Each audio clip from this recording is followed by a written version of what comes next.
Well, as for direct advice, I would say to those who've ever been challenged and suffered, experienced extreme doubt or struggle and desperation with regard to their career, their health, their personal life, or their finances, and need to overcome and bounce back. Find a way back.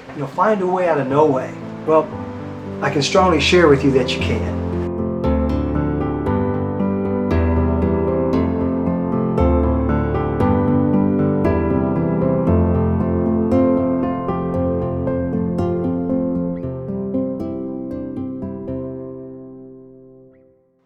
Yeah, tough situations can try to beat you down, but it's how you respond and how you react, how you wisely fight back. Well, that's in one's control much more than they may know.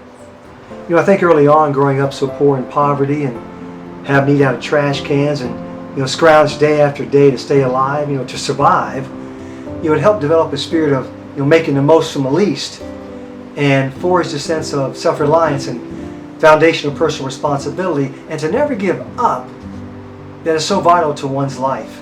As a young kid, I tried to participate in sports and find some happiness and gain a sense of accomplishment, as well as do the best I could in school. But going to school nearly every morning on an empty stomach, well, that wasn't the best way to become a Rhodes Scholar.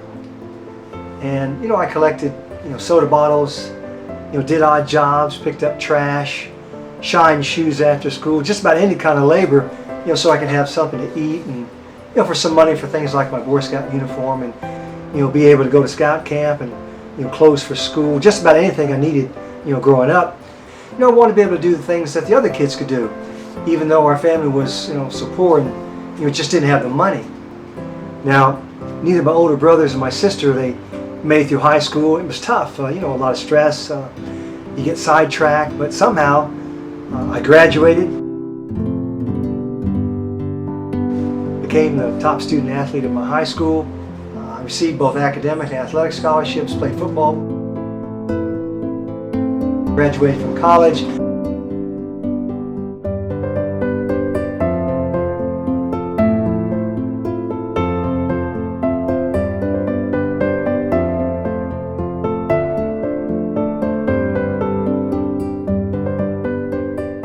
Pretty soon thereafter, I got recruited by a large company in New York City to begin my business career. Now I was really going somewhere, and especially after where I had come from. Everything was going great. I even had an opportunity to go to Europe on a short business assignment.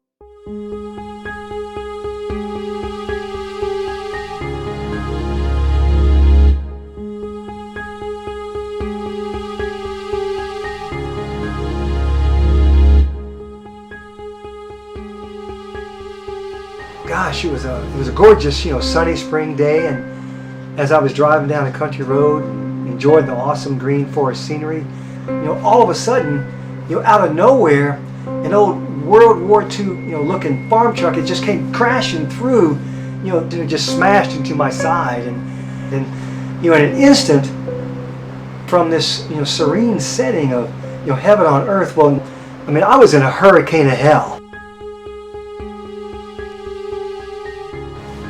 Everything happened so fast, but everything was in slow motion.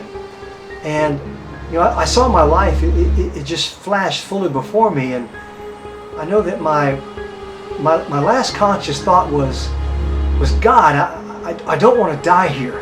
I don't want this to be the end. Now, when the police arrived, I was crushed. I had no signs of life. I was covered in blood. I had no heartbeat or respiratory function. They just believed I was dead, so they moved on to people who'd crash into me and just left me for dead on the side of the road in the river of my own blood.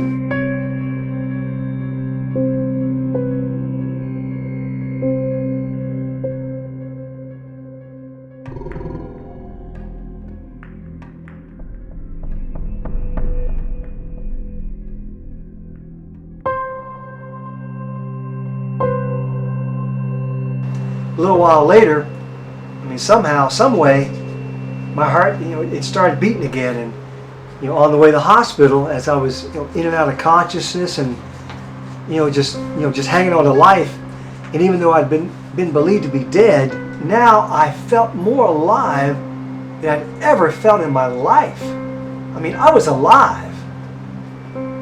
At the hospital, given my serious external and internal injuries, but most serious my spinal cord injuries, the doctors, they said I was done, and even if I could learn to walk again, they said I'd never walk normally again, and there was no chance that I'd ever run again. Of course, they said they wanted to be straightforward with me and not fill me with a dream that can never be. But for me, that wasn't what I chose to see. And my mind was set on what could be. Well, after 4 long years, I learned to walk pretty darn near normally again, and after another 14 years, 2 decades of my life, I managed to run pretty good again. Not great, but I was so glad that I could finally run again, have my freedom again. But after the accident, I wasn't just physically decimated, I was also financially destroyed. I mean, I'd lost everything I'd gained after crawling and fighting my way out of childhood poverty, and here I was in poverty again, and I was penniless and homeless, and I had nowhere to turn, and so I had to find a way out of no way. I had to find a way. Yeah, today I'm a successful professional business consultant, leading efforts as a turnaround specialist for failing businesses or making good businesses great. But the road back, the river of life, has been filled with seemingly insurmountable obstacles and challenges that have taught me the meaning of digging deep and the manifesting of intangible thoughts and desires and hopes and dreams, and turning them into solid, tangible realities. And this is what I share with others in my own unique way. Now, on the physical side, but really the mental side, I've been able to achieve more than even my wildest dreams. I just wanted to walk again and get my financial footing underneath me again, have a life again. But not only did I return to financial and business success, but amazingly, I've been able to become a 2-time United States silver medalist and All-American Masters track and field athlete, being able to compete with the best able-bodied athletes in the nation.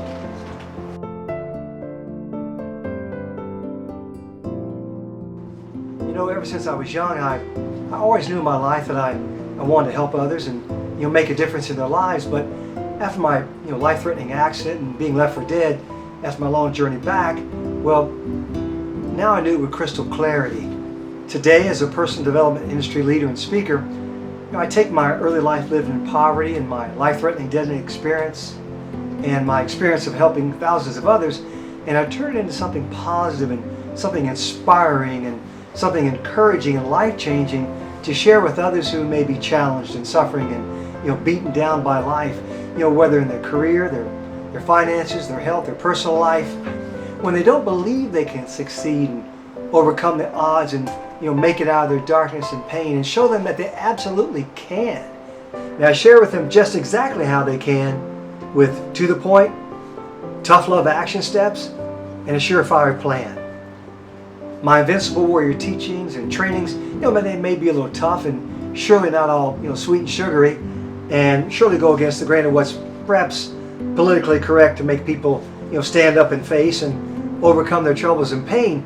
But if one is to rise up and become a warrior, what I like to call an invincible life warrior, and overcome their challenges, then they have to experience and learn what it takes to regain or be able to find their purpose and go the extra mile after mile and inch after inch, time after time, and forge for themselves the life of their dreams that they desire through the power of never giving up. Doers who take action, even imperfect action, are those who get things done.